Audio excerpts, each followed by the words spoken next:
La pleine conscience, telle qu'elle est enseignée souvent en Occident, suit un modèle que certains chercheurs appellent bare attention, l'attention nue.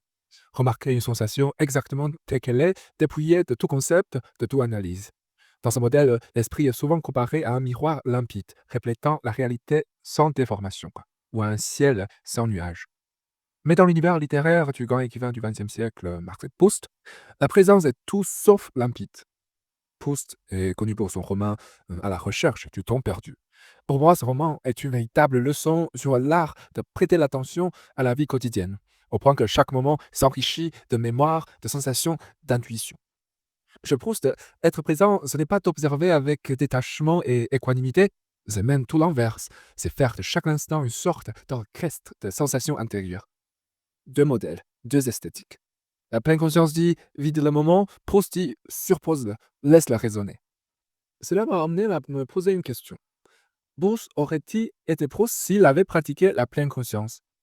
Et derrière cette question s'en cache une autre, plus profonde.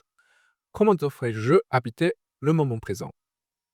Prenons un instant pour voir comment Proust justement habite ce présent à travers un épisode célèbre de son roman. Un après-midi, le narrateur croque dans une madeleine trempée dans du thé, et soudain quelque chose le traverse, une vague de joie étrange. Il prête une attention particulière à cette sensation et l'observe. Au départ, on pourrait croire qu'il fait exactement ce que ferait un adepte de la pleine conscience, prêter attention à la sensation. Mais au lieu de considérer cette sensation comme une distraction, comme un nuage passant dans le ciel, il s'y abandonne. Il se demande doucement pourquoi est-ce que je ressens cela. Puis il laisse la question en suspens. Quelques instants plus tard, une marée de souvenirs l'envahit. Il se rappelle de cet après-midi de son enfance où sa tante lui avait servi ce même gâteau.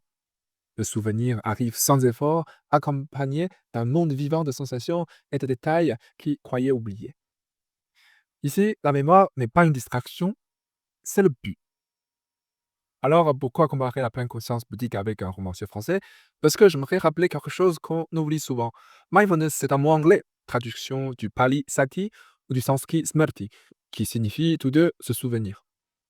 Comme l'explique Hubert Guettin, sati, c'est une conscience de choses en relation avec d'autres choses, et donc une conscience de leur valeur relative. Cela pousse le pratiquant à se souvenir que toute sensation qu'il éprouve existe au sein d'un vaste monde de sensations.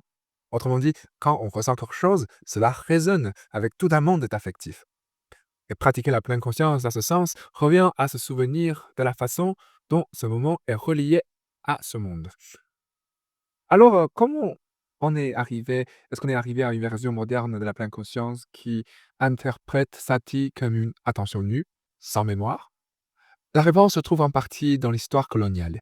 Cette interprétation s'est popularisée au XXe siècle avec la résurgence de la méditation Theravada, notamment en Birmanie, grâce à des enseignants comme Mahasi Sayadaw et Goenka. Certains aspects de leur méthode ont peut-être été influencés par la pression coloniale. Dans des pays comme la Birmanie, les moines bouddhistes ont simplifié leur enseignement pour rivaliser avec les missionnaires chrétiens. Et si on prend du recul et on observe l'ensemble de la tradition bouddhique, on trouve de nombreuses interprétations de Sati. L'attention nue n'est qu'une parmi d'autres et elle reste controversée. De nombreux penseurs bouddhistes soutiennent qu'on ne peut pas séparer la conscience de son contenu. La conscience n'est pas une ardoise vierge. Elle est façonnée par le karma, les émotions, la mémoire, le langage. Si on essaye d'éliminer tout cela, on n'obtient pas une conscience pure, mais l'extinction complète de la conscience. Une autre critique évoque ce qu'on appelle parfois la maladie du vide. C'est ce qui se produit lorsqu'on s'attache tellement à l'idée que tout est vide, qu'on finit par dépouiller son attention de tout contenu au point de se couper de la culture, des relations, du monde. Ce genre de détachement peut laisser un sentiment d'isolement, voire de perdition. Oui, l'attention nue est une lecture possible de Satie, mais ce n'est pas la seule, et ce n'est pas la plus représentative. Il existe d'autres modèles qui mettent davantage l'accent sur la mémoire. Bien sûr, je ne dis pas que cela correspond exactement à la conception proustienne de la mémoire, ce n'est pas le cas, mais peu importe, ce que je veux souligner, c'est que la mémoire, c'est à la racine, littéralement, du mot mindfulness. Et Proust, sans doute le plus grand équivalent de la mémoire, a quelque chose à nous dire ici.